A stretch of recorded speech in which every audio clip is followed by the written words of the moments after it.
What's going on, everybody? It's your boy Joe Fan coming at you with a brand new video.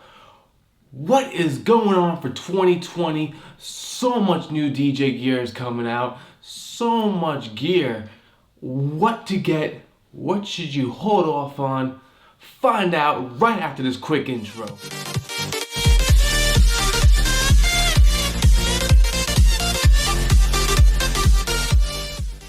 Welcome back, everybody. It's been so long since I've done a video. I know, I see my subscribers going up and I appreciate it.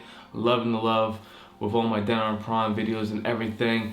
I just moved into a new place, working non-stop. I haven't had a chance for nothing. But this time I'm back because it's 2020. Happy New Year. I know we're already done with the first month. Moving on to bigger and greater things. But there is so much stuff going on that is ridiculous. Like, what gear should you buy? What gear should you hold off on?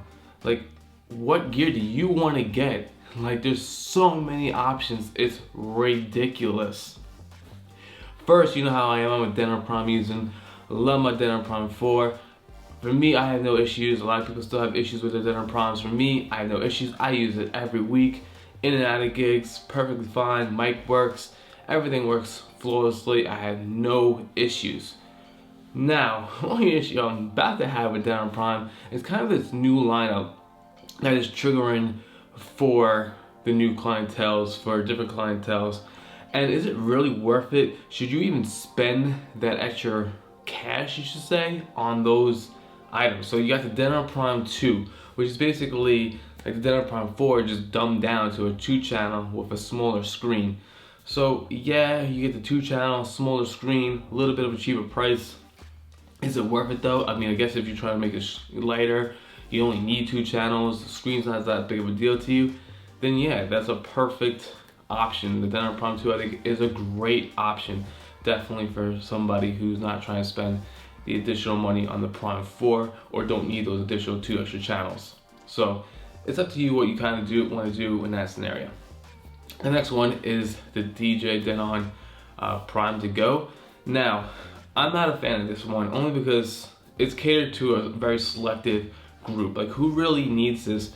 People that travel a lot, that need to practice their sets and stuff like that. I can see people, you know, using it on portablism. So if you do that, it's a great feature. The only thing I'm not so fond of this whole idea of what they went with Denon is because they are, like I said, as part of in music. So all these ideas have already been done. Especially with their Kai products or music production wise. You had the MPCX, which is basically the Prime 4 if you think about it. Then they dropped it down to the MPC Live, which is basically like the Denon Prime DJ to Go, where you take it on the go, it's more smaller, it's a lot more compact. This concept has been around for a while. So now they're now taking that and now making it for the DJ world. I wish they kind of went with a different approach because they're basically just taking all technology that they already have and just put it into a Denon, slap their new label on it and making it for DJs instead of for music production. I think this stuff should have came out the time that the MPC stuff was coming out. I know it's 2 different type of markets. You got music production and you got DJing. Obviously, they're just still part of the in-music brand, even though there's Denon and then there's a Kai. Basically, but they're all still 2 in 1, so basically their technology still kind of runs all similar. And you can definitely see all these concepts and how they definitely take a lot of those features from their Kais and they're now using it with the Denon Prime. It's cool, it's definitely good, especially great for DJs. If you're a music production person, then you're probably already used to a lot of those features, so it kind of makes it more lively, more home. It's great. I just think they could have went a different route. What I would have liked to see instead, if they put out a Denon Prime 4 motorized platters. I would have been more mad because I really want the motorized platters, but I think that would have been a better option to do instead of just going with the DJ to Go. And I mean, I think the Prime 2 is a great smart move because you always want a series lower.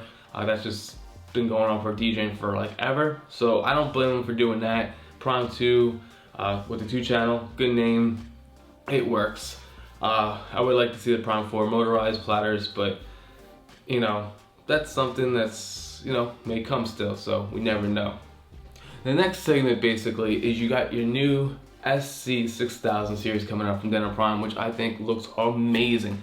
It's badass. Like, I'm not gonna lie, I like the motorized and they came out with the original at the same time, which is smarter. Like, that's so smart to come out with both at the same time instead of just dropping an SC 6000 with just a standalone version without the motorized platters. It's smart that they released them both at the same time. That was definitely a smart move. I like the features, I like the bigger screen. I'm really kind of feeling that new mixer that they created to go with it as well. That's a little bit better than their previous one, the X8 150, I believe it was called. And I think those two units is definitely a good upgrade. So if you already have the SC5000s, yeah, you probably might want to jump to the SC6000s. Like, but for somebody who's been dying to get SC5000s, you might as well just get the 6000s, and they just look so much nicer. Like, I'm not gonna lie, so kudos to Denon. They are killing it this year for 2020. They released everything basically before NAMM, and smart move, smart marketing. They're definitely trying to hit the DJ world hard. They're definitely going after Pioneer, and I'm gonna get into Pioneer actually right now, because what was Pioneer thinking? I think everybody's thinking this. They love the controller, but what are you thinking? You got the new 4-channel, basically what you already had, just 4 channels, but you can't use the 2 extra additional channels with your record box. Why would you do that? And why is your screen still not touchscreen? That could be evolutionary for Pioneer. You know, you still got the certain touch features on it, but you don't got the full capability like how the Denon Prime has, and it's just like, why? You had the power to do so, you guys got the money to do so, you can make a superior brand outshine Denon Prime if you just add a couple features.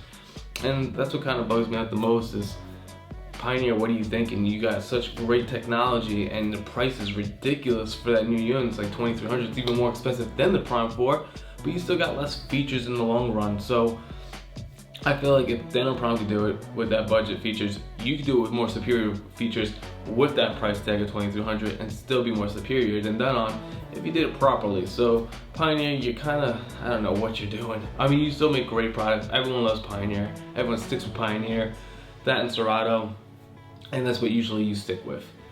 And speaking of Serato, we're gonna move right along because there's so much new gear, it's ridiculous.